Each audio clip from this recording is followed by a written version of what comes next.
सनम भूला न जइहा ससुराल में तू जाके, ऐ सनम भूला न जइहा ससुराल में तू जाके।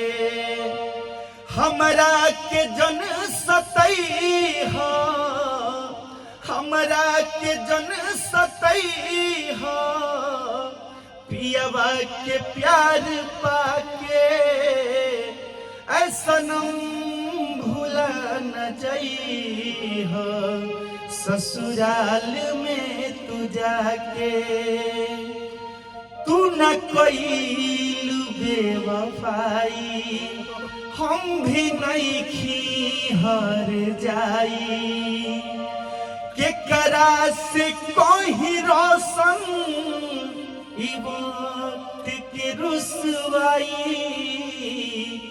खुशहाल रखी है सबका के, हेमंत के घर बसा के, ऐ सनम भूला न जइहा ससुराल में तू जाके।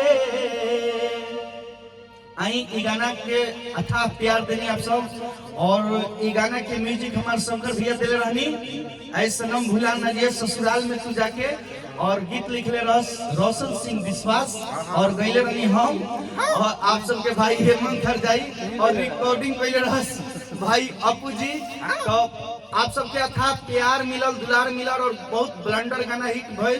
तो एगो और गाना हमारे बाज रहल बा, जात के औकात देखा देलू ए सनम, और एकरा बाद लगले फिर आवता ऐ सनम भूला न जइहा 2, ऐ सनम भूला न जइहा वर्जन 2, जौन में म्यूजिक देले बनी शंकर भैया, और गीत लिखले बनी रोशन सिंह विश्वास जी, और भाई हमार उपेंद्र उजाला जी बरले बनी। तो फिर उहे जोड़ी उहे गीत, और ओकरे साथे आप सबके बीच में और हमार बड़का भैया परवीन कश्यप जी, यहाँ के कबे से मतलब टेंगे टेंगे होने पड़ता। तो आप सबके प्यार आशीर्वाद। एगो हमरो गाना अभी छूट गल बा टेंगे टेंगे, जहाँ पे मतलब रउआ सब रील बना के प्यार आशीर्वाद दी गाना बावे कि पता रे कमरिया में खोसला न साड़िया, अरे पता रे कमरिया में खोसला न साड़िया, नाचा बतावा तनी जेंगे जेंगे जेंगे जेंगे। तो भौजी कहतरी ए देवरू नाचब पहिले बजाव गाना, टेंगे टेंगे टेंगे टेंगे टेंगे टेंगे टेंगे टेंगे टेंगे टेंगे। तो इहो आगल बाटे रे सबके बीच, तनी एकरो पर प्यार आशीर्वाद बरसाई सबे, और रील बनाई सबे। फिर उहे जोड़ी आप सबके बीच में आ गई बा, फिर उहे जोड़ी तहलका मचाई आप सबके बीच में। आप सबके प्यार आशीर्वाद हमेशा रहे के चाहिए क्या, बस अपन प्यार आशीर्वाद बरकरार रखिए। और ऐ सनम भूला न जइहा 2 लेके हो तनी जा। हम हमार बड़का भैया म्यूजिक डायरेक्टर शंकर सिंह, और रिकॉर्डिस्ट और सह गायक, बहुत अच्छा कलाकार है, बहुत अच्छा गाई रही है का। रिकॉर्डिंग पार्ट टाइम में करी ले हमनी के अपू जी, अपू सिंह। तो और गीत लिखले बनी रोशन सिंह विश्वास और परवीन कश्यप जी। देखी चल रही हमके पूरे टीम फिर से एक साथ आ रहा बा आप सबके बीच में। परवीन कश्यप जी मुखरा लिखले, और परवीन जी मुखरा लिखले,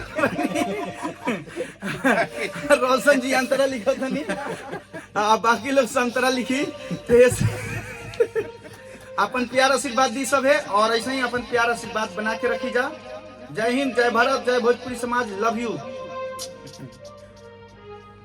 चलिए फिर मिलते हैं हमनी के एगो अगला वीडियो, अगला ब्लॉग के साथ। तो सबके नमस्ते, प्रणाम।